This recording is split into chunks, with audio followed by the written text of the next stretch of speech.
Have you ever felt something so deeply inside, but when someone asked you, "Hey, are you okay?" all you said was, Yeah, I'm fine. every single time. Even when you were absolutely not fine. Today, we are going to change that because today's topic is how to talk about your feelings in English. And trust me, this is not just an English lesson. This is a life skill. Stay with us, because this one is going to hit different. Hey everyone, welcome back to Miss English Vibes, the channel where English feels easy, real, and completely yours. And if you are watching us for the first time, welcome to the family. We are so glad you are here. Okay, so let's start with the real question. Why is it so hard to talk about our feelings, even in our own language? Okay, so let's start with the real question. Why is it so hard to talk about our feelings, even in our own language? And in English, it becomes even harder because on top of the emotion, you are also thinking, am I using the right word? Will they understand me? Do I sound too dramatic? So you just say, "Nothing, I'm fine," and walk away, alone, with all those feelings inside. That is so many of us, every single day. But here is what research actually shows. People who can clearly express their emotions have stronger relationships, better mental health, and they feel more understood and less alone. So today, we are giving you the words, the real, honest, powerful words to express exactly how you feel in English. Let's go! Tip number 1, and I cannot stress this enough. Please stop saying, "I'm fine." We mean it. "I'm fine" has become the biggest lie in the history of the English language. Because most of the time, when we say, "I'm fine," we are carrying something heavy. We are tired, we are hurt, we are confused, but we just don't know how to say it. So here are some honest, natural alternatives that actually tell the truth. Instead of, "I'm fine," try, "Honestly, I've been a little off lately. "I'm not really feeling like myself these days." Things have been a bit heavy recently, but I'm managing. "I'm okay, just going through a lot right now." I've had better days, but thank you for asking." See how these feel completely different? They are not dramatic.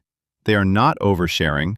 They are just honest, simple, real. And when you speak honestly, people actually connect with you. They understand you. They see you. And that is the real power of language. Tip number 2. Be specific with your emotions. This one changed my life, honestly, because there is a massive difference between "I'm sad" and "I feel deeply disappointed," between "I'm angry" and "I feel completely disrespected." The more specific your words, the more exactly people understand you. Not roughly, not maybe, exactly. So let's build your emotional vocabulary right now. When you feel sad, instead say, "I feel disappointed. I feel let down. I feel heartbroken. I feel lonely even in a crowded room." When you feel angry, instead say, "I feel frustrated beyond words. I feel completely disrespected. I feel unheard and overlooked. I feel like my efforts go unnoticed." When you feel scared, instead say, "I feel anxious about this situation. I feel uncertain and overwhelmed. I feel like things are out of my control." When you feel happy, instead say, "I feel genuinely content. I'm absolutely over the moon. I feel so grateful and blessed right now." When you feel tired, instead say, "I feel emotionally drained. I feel completely exhausted, mentally and physically. I feel like I have nothing left to give right now." Write these down. Screenshot this, because specific words create specific understanding, and specific understanding creates real connection. Tip number 3, and this one is a game changer. Tell them. Use "I feel" instead of "you made me." Okay, explain this because this is so important. So listen to these two sentences carefully. "You made me feel ignored" versus "I feel ignored when this happens." Wow, same meaning, completely different energy. Exactly. The first one sounds like an attack. The second one sounds like a conversation. When you start with "you made me," the other person immediately becomes defensive. They stop listening. They start arguing. But when you start with I feel, you are expressing yourself without putting blame on anyone, and people respond so much better. Here are some powerful examples. I feel hurt when plans change last minute. I feel unappreciated when my efforts go unnoticed. I feel left out when I'm not included in decisions. I feel disconnected from you lately, and I miss us. That last one, though. Real, honest, no drama, just feelings. This is how real communication works. Tip number 4. It is completely okay to say, "I don't know how I feel." This one gives me so much peace every single time I say it out loud. Because honestly, sometimes feelings are complicated, mixed up, confusing, messy. And that is completely normal.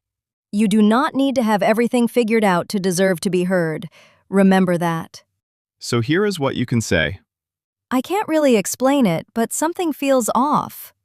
I'm feeling a lot of things at once, and I haven't figured it all out yet. I don't know exactly what I'm feeling, I just know I'm not okay right now. Need some time to process this, but I will talk to you when I'm ready. These phrases are not weakness. They are emotional honesty. And emotional honesty is one of the bravest things a person can do. And tip number 5, the most important one, practice in real life. Because knowing these phrases is one thing, using them, that is where the real magic happens. Today, when someone asks, "How are you?" don't say, "I'm fine." Say something real, even just, "Honestly, I've been a little tired, but I'm okay." That small change, that one honest sentence, can completely shift a conversation, and maybe even a relationship. Start small, be brave, use the words, and watch how your English and your life both level up. Because language is not just about grammar. Language is about connection, and connection starts with honesty. So let's do a quick recap. Stop saying, "I'm fine." Be honest. Name your emotions specifically. Use "I feel," not "you made me." It's okay to say, "I don't know." Ask others how they really feel. Practice in real life, every single day. Feelings are not weakness. Talking about them in any language is your superpower. If today's video helped you, please give it a like. It genuinely helps our channel grow. Subscribe to Miss English Vibes because we are building something really special here, and we want you to be part of it. Drop a comment below. Which tip was your favorite? Which phrase are you going to use today? We read every single comment because this community is everything to us. This has been Miss English Vibes, where English feels like home. See you in the next one.